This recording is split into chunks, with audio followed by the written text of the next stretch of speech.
Hello everyone, my name is Kelly Androna and I'm a dance movement psychotherapist. This is a video with some suggestions, some ideas on how you could ground yourself or anchor yourself when you are experiencing stress, distressing feelings in general, feelings of loss, anger, confusion, uncertainty. There are so many mixed emotions that we are all experiencing at the moment, and it's really helpful to be able to find ways to center ourselves, to ground ourselves. And I've got some ideas on how you could try to do that. So a few body-based techniques that you could do in order to ground yourself is something that quite often people take for granted, which is breathing.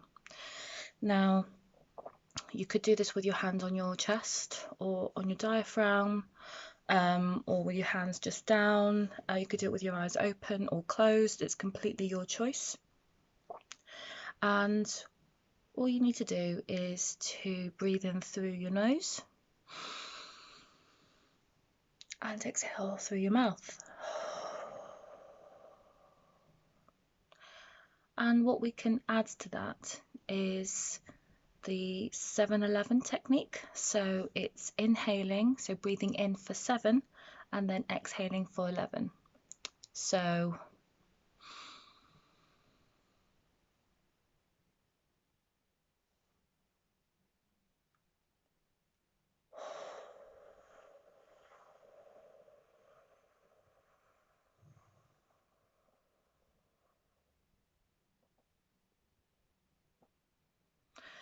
now you may have noticed that I held my breath when I reached 7, and then I held the exhaling at the end when I reached 11, and that's okay because it gives your body to a chance to kind of integrate that breath within your body. Now, you can also do this with your hand on your chest, so you can really feel the contracting and the shrinking of the lungs and of your thorax. So when you breathe in, you can really feel it kind of expanding like a balloon, and then when you exhale, just really thinking of it as it like a balloon when you kind of let go and it kind of releases all the air from inside. So those are a couple of things that you could do with your breathing, and when you do that, it really kind of gives you signals to your brain to calm down and relax. So by training yourself to focus on your breathing, you are actually sending signals up to your brain to say, actually, we are okay, we are safe, I can calm down. Another way to ground yourself is to have a sensory toolkit. Now, this could be a metaphorical one, or it could be a literal one. So, for example, it could be a bag, or it could be an imaginary little kit, or a chest, or a bag, or a pillowcase, or anything that you feel reminds you of what gives you feelings of safety. And within this, you can, again, symbolically, it doesn't have to be real physical objects, but it can be the memories of smell that have reminded you of really positive experiences and times of your life. It could be memories, it could be images, it could be people, it could be certain thoughts, certain affirmations that help you, will motivate you.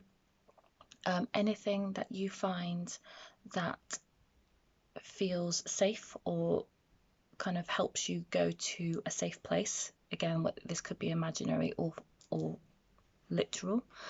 Then you can use this for your little sensory toolkit.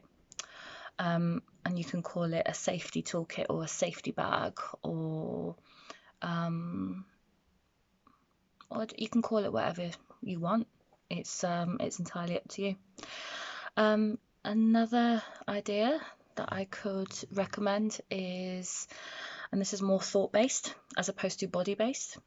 So a couple of thought-based techniques are, one could be naming things around you.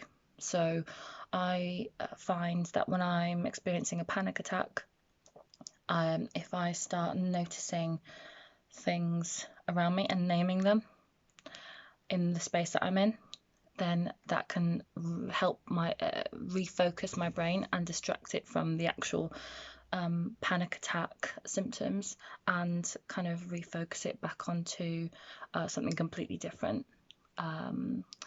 So that's one way. And then another one is the 5, 4, 3, 2, 1.